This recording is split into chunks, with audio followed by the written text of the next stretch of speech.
Hello, কেমন আছেন? HD স্মৃতিকথার আরও একটি নতুন ব্লগে স্বাগত। আর এখন বাজে প্রায় 8টা, সাড়ে 8টা এরকমই হবে। তার কারণ হচ্ছে ছেলেকে স্কুলে পাঠিয়ে দেওয়ার পরেই আমি কাজটা শুরু করেছি। ও গেছে 7টা 45-এ বার হয়েছে, তারপরেই চা খেয়েছি, খেয়ে একটু বাগানে ছাদ বাগানে একটু ঘুরেছি, তারপরেই এই কাজগুলো শুরু করলাম। আর আজ বাইরে থেকে প্রচণ্ড শব্দ আসছে, জানি না এখানে ভয়েস অ্যাড করছি শব্দটা বোঝা যাবে কি না, যাই হোক।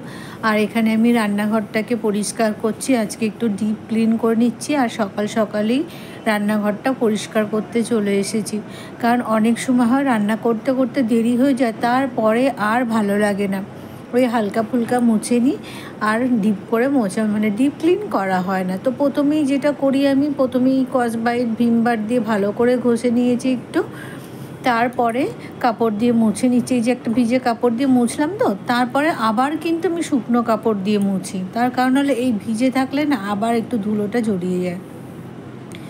যাই হোক, রান্নাঘরটা ক্লিন করে এদিকে ঠাকুরের আমার বাসনও মাজা হয়নি, তো চান করব, ঠাকুরের বাসন মাজবো, পুজো করব, প্রচুর কাজ আছে। কাজের কথা ভাবলেই না মনে হয় যে কখন শেষ করব কাজগুলো। আর এখন শীতের বেলা, তো খুব তাড়াতাড়ি মনে হয় যে বেলাটা অনেক বেলা হয়ে গেছে। 10টা বাজলেও মনে হয় যেন অনেক বেলা হয়ে গেছে। আর আজকে না আবহাওয়াটা মেঘলা আবহাওয়া, খুব একটা রোদ্দুর বার হয়নি। তবে সকালের দিকটা কী হয়েছে, ঠান্ডা কিন্তু অতটা ছিল না। আর এখন আবার একটু ঠান্ডা ঠান্ডা মতো লাগছে, ওই জন্য সোয়েটারটা এখন গায়ে দিলাম, সকালে কিন্তু আমি গায়ে দিইনি। আর এখানে বাজার করে আনা হয়েছিল রাত্রে, তো ওটা ঢালিনি, নিয়ে এসেছি গোবিন্দভোগ চাল, মসুর ডাল, মুগ ডাল, আর যে মুড়ির প্যাকেটটাও ঢালা হয়নি।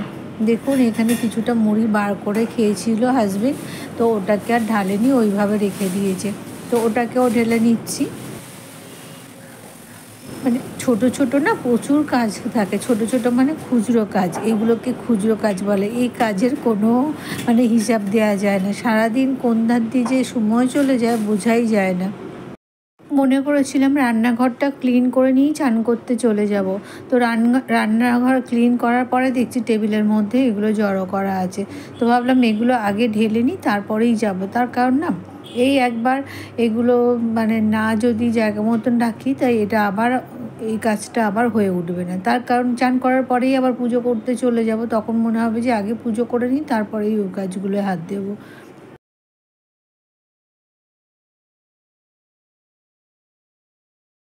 আর আজ আমি একটু উল্টোভাবেই চলছি। কীভাবে উল্টোভাবে চলছি, এই যে আজকে যে ব্লগটা দেখছেন, তো এইটা তো প্রথম দিকে আগে করেছি, তারপরে একটা ব্লগ করেছি, সেটা হচ্ছে আবার সেটাও মর্নিং থেকেই। তো কেন করেছি সেটা পরে বলছি, এইভাবে করার একটা বিশেষ কারণ আছে। তো ব্লগটা দেখতে থাকুন, ব্লগটা ভালো লাগলে প্লিজ লাইক করবেন, কমেন্ট করবেন, আর পারলে আমার চ্যানেলটাকে, যদি ভালো লাগে আমার চ্যানেলটাকে প্লিজ সাবস্ক্রাইব করবেন। তো চলুন, এগুলো তো মোটামুটি আমার রেডি, গুছিয়ে নেওয়া হয়ে গেছে, তো এগুলো জায়গা মতন তুলে রেখে দিই। আর এই একটা জিনিস যেটা না বললেও হয় না, প্লাস্টিক। এই প্লাস্টিকের ব্যবহারটা সত্যি যদি কমে যেত না, খুব ভালো হতো। প্রতিদিন যে কত করে আমার একটা ফ্যামিলিতে কত করে যে প্লাস্টিক জমে, তখন মনে মনে ভাবি, তাহলে প্রতিটা একটা ফ্যামিলি যদি এতটা প্লাস্টিক জমে, তাহলে 10টা ফ্যামিলি কতটা প্লাস্টিক জমবে। আর এই যে কখন থেকে বলছি চান করব, আমার কিন্তু এখনও চান হয়নি। তার কারণ হচ্ছে ড্রেস চেঞ্জ করা, দেখছেন এটা আমি গেছিলাম একটু বাজারে, ওই জন্যই জামাটা চেঞ্জ করেছিলাম। তো এখানে বেডশিটটাকে তুলে নিচ্ছি, এটা কাচবো না ভেবেছিলাম, কারণ আবহাওয়াটা আজকে একটু ভালো না, মেঘলা মেঘলা আকাশ, শুকনো হবে কি না জানি না। তো আবার পরে ভাবলাম যে এখন শীতের আকাশ, তো এরকম প্রায় দিন এরকম মেঘলা মেঘলা করে থাকবে।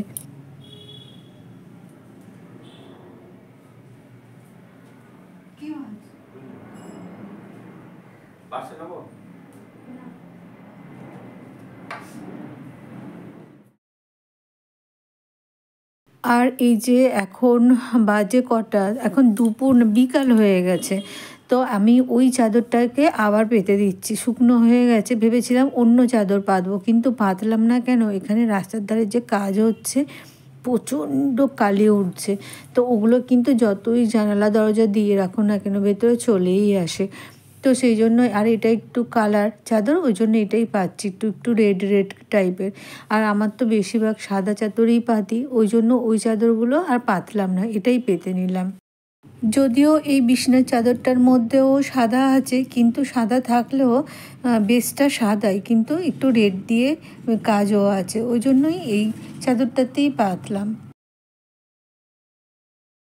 আর চলুন দেখাই রাস্তায় কেমন কাজ হচ্ছে। পুরো একদম কালো ধোঁয়ার মতন হয়ে চারিদিকটা ছেয়ে গেছে, ধোঁয়ায় ধোঁয়া হয়ে যাচ্ছে।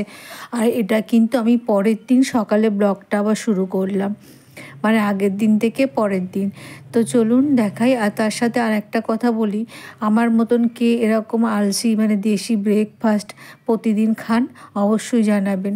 আজকে যে ব্রেকফাস্ট বানাবো সেটা শেয়ার করব, এখনও শেয়ার করিনি। আগে ভাবলাম রাস্তার কাজটা দেখিয়ে নিয়ে আসি। এই দেখুন রাস্তায় পিচ হচ্ছে, আর ওইদিকে যে ওই পিচগুলো গলাচ্ছে না, ওরই ধোঁয়াটা চারিদিকে উড়ে মানে ছড়িয়ে যাচ্ছে, উড়ে যাচ্ছে। আর আবহাওয়াটা দেখেছেন কেমন? এখন কিন্তু প্রায় 9:30 10টা বাজে, কিন্তু আবহাওয়াটা একদম মেঘলা আকাশ। গতকালও মেঘলা ছিল, আজও মেঘলা।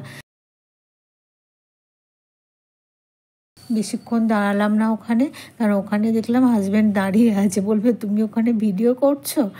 তো চলুন আজকে আমার এই দেশি ব্রেকফাস্টটা শেয়ার করি।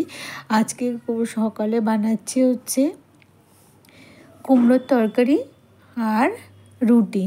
তো এটাই আজকে মানে সকালের টিফিন। তো এরকম ব্রেকফাস্ট কারা কারা রেগুলার খেতে পছন্দ করেন অবশ্যই জানাবেন কমেন্টে। আর আমি রুটি খুব একটা করি না। তো আজকে এখন ঠান্ডা পড়ে গেছে, তো সেই কারণেই এখন হয়তো প্রায় দিনই রুটি দেখতে পাবেন, রুটি পরোটা এগুলোই। আর আমার তো রুটি একেবারেই পছন্দ না, রুটি খেলে আমার একটু সমস্যা হয়। রুটি বলতে আটার রুটি খেলেই সমস্যা হয়, সেটা যদি আবার ময়দার খাই তাহলে কিন্তু অত সমস্যা হয় না। আর এই যে ভাত রান্না করছিলাম, এটা কিন্তু আমি একদম মর্নিংয়ে করেছিলাম, আর্লি মর্নিংয়ে। মানে ওটা খাইয়ে যে আমার ছেলেকে স্কুলে পাঠিয়ে দিয়েছি, তো একটু ভিডিওটা এধার ওধার করে। আর ব্লগটা আমি এইভাবেই বানালাম, আগের দিন মর্নিং থেকে পরের দিন মর্নিং। তো প্রতিদিন মর্নিংয়ে কিন্তু কাজকর্ম একই হয়, সেটাই দেখালাম। শুধু আমার না, প্রতিটা মানুষেরই কাজকর্ম কিন্তু একই থাকে, সেটা ছেলেই হোক আর মেয়েই হোক। মেয়েদের ঘরের সংসারের কাজ, আর সাধারণত পুরুষদের বাইরের কাজ, এটাই সাধারণত হয়ে থাকে। মানে শুধু বয়স্ক যারা একদম রিটায়ার্ড তাদের কথা আলাদা, কিন্তু যারা কর্মজীবী আর কি, রেগুলার কাজকর্ম করতে হয়, প্রতিদিনই কিন্তু কাজকর্মগুলো সকলেরই একই থাকে। তা এখন আমি রুটি বানিয়ে নিচ্ছি। তো রুটি তো সাধারণত আমরা খাই না, আর আমার একটু ভাতই পছন্দ। অনেক সময় সিদ্ধ ভাত ছেলের জন্য করি, অনেক সময় ওটাই একটু বেশি করে নিই, ওটাই খাই।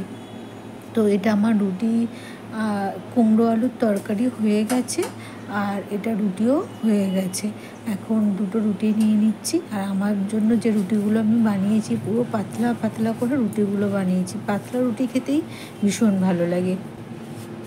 তো যাই হোক, এরকম ব্রেকফাস্ট রেগুলার কারা কারা খেতে পছন্দ করেন অবশ্যই কমেন্টে জানাবেন। তো চলুন ব্লগটা বেশি বড় করছি না, ব্লগটা আজ এই পর্যন্ত। দেখা হবে আরও একটা নতুন ব্লগে। সুস্থ থাকবেন, ভালো থাকবেন। ব্লগটা ভালো লাগলে ওই আবার একই কথা, লাইক করবেন, কমেন্ট করবেন, পারলে শেয়ার করবেন। তো এখানে আমার ব্রেকফাস্ট রেডি, আর আমি এখন খেয়ে নেব। এখনও কিন্তু কেউ খায়নি, আর ছেলেও আসার অনেক সময় আছে। তো চলুন টাটা।